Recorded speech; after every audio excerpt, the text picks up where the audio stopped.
The first sight upon arriving at Shkodra is its impressive castle, perched high on a commanding hill. It seems only right that I begin my journey here. Rzafa Castle is such a great place to start my trip. From here I can see everything. Looking south, you've got two rivers, big rivers, the Drin and the Kiri, and they converge right here below the castle.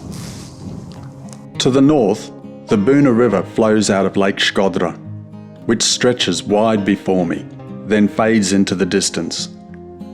This is the perfect setting for a fortress, strategic, elevated, and commanding. It has served that purpose since antiquity, withstanding numerous sieges, most famously resisting Ottoman invasions during the medieval era. Mehmet II then launched a huge siege on this castle in 1478, 10 years after Skanderbe's death. It was a bloody siege and neither side was giving in. This castle was held by the Venetians and they refused to surrender. Mehmet II was also taking big losses.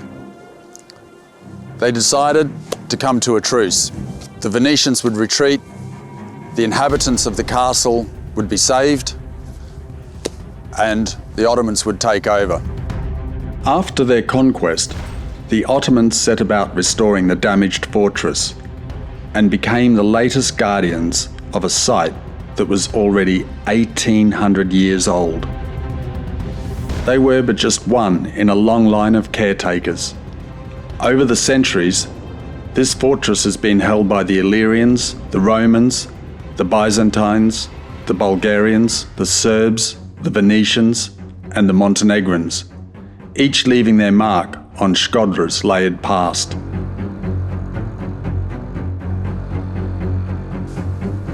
On this hill was the last stand of Genti, an Illyrian king, the last Illyrian king. There was a fortress here. The Illyrians, they loved a bit of piracy, and the Romans, they always disliked it, their ships being attacked. So they decided to put an end to it. And this, after many battles, Genti was chased down to his fortress here. He was eventually captured, and that was the beginning of Roman dominance in this area, 168 BC. He's also believed to be the only Illyrian king that minted his own coins. And when you pick up a 50 lek coin, have a look on the other side, and there you'll see Genti. I think that's a fitting tribute to him. The first Illyrian king, the only Illyrian king, probably that minted coins. That's where he belongs. That's for you, Genti.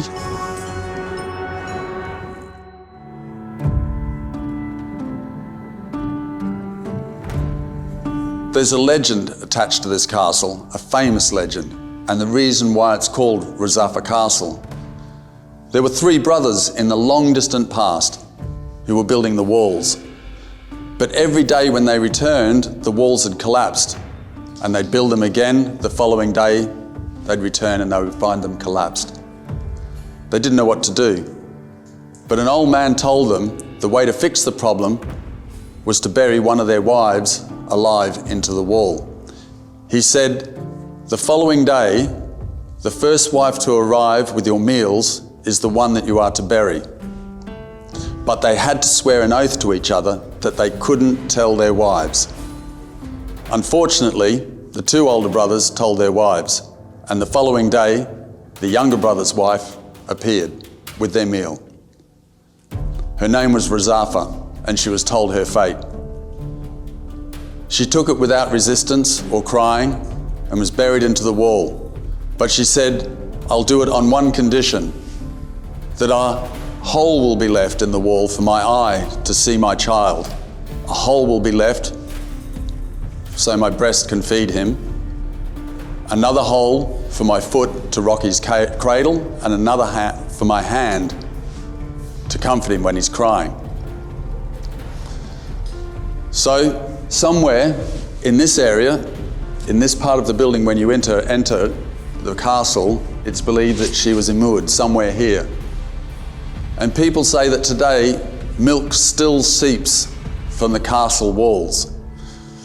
The first time I heard that story, I thought, well, we always believe some part of a legend, and there's always some sort of truth. But when you come here and you see this, it's like milk running down the walls. Razafa, forever captured within inside her castle.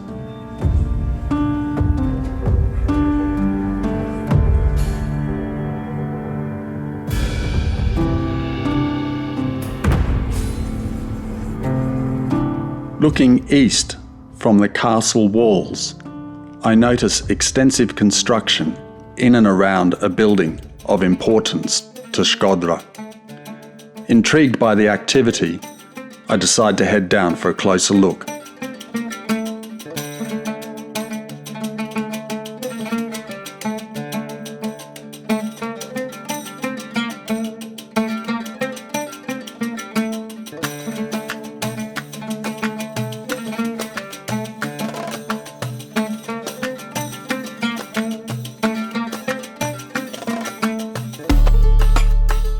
Well, here we are down on ground zero at the lead mosque, Jamia e Plumbet, in its Albanian. They're doing a massive project here with being funded by the Turkish government, because this mosque is so important, and it's great that it's being brought back to its original condition for the people of this community to worship in, and also it's going to be open for tourists to come and see. The symmetry of the mosque is what gives it its beauty, and every stone is very similar in size. All the stone came from a village called Guriazi. It's about 2 kilometers to the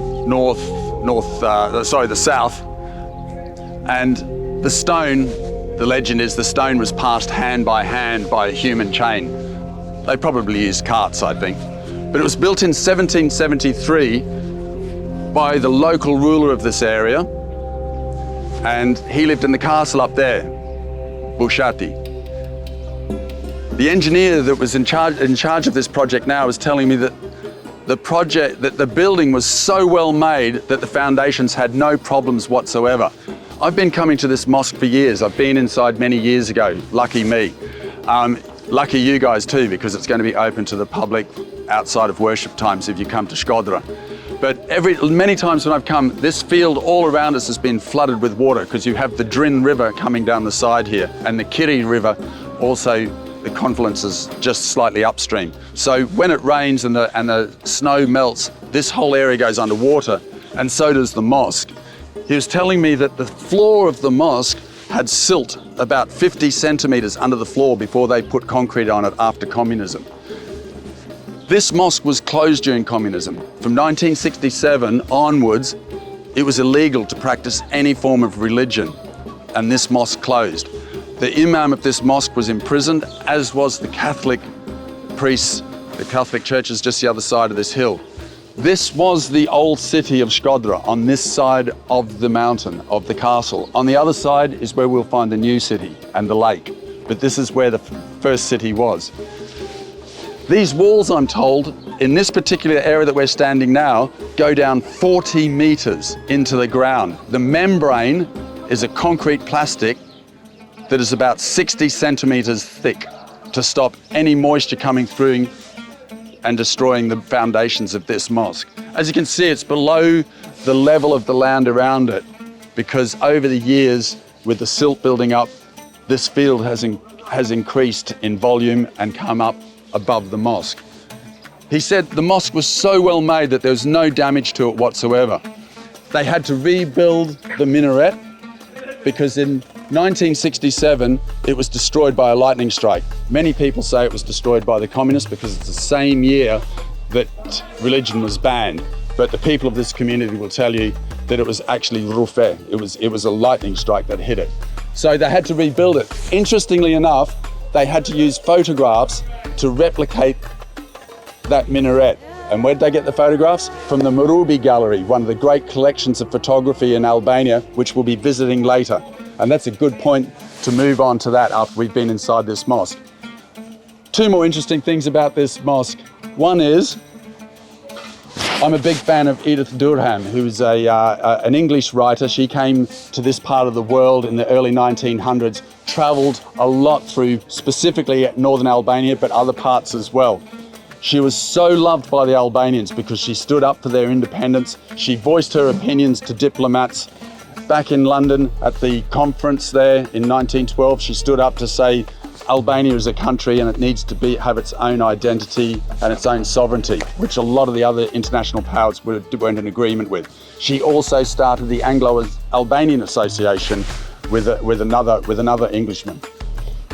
So she was allowed into this mosque. There were lots of consulates here because this was an important city and a lot of foreign consulates. And a lot of the consulates wanted to get inside that mosque to see it because it's such a special mosque. It's unique. There's no other mosques like this in Albania. It's Ottoman in its design.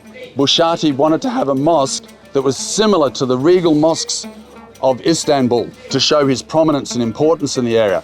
That's why it has this Ottoman architecture. It's not like the one in the center of Tirana that is much more Albanian in its architecture and other older mosques in Albania. This is very unique. It's a beautiful mosque. The symmetry is fantastic.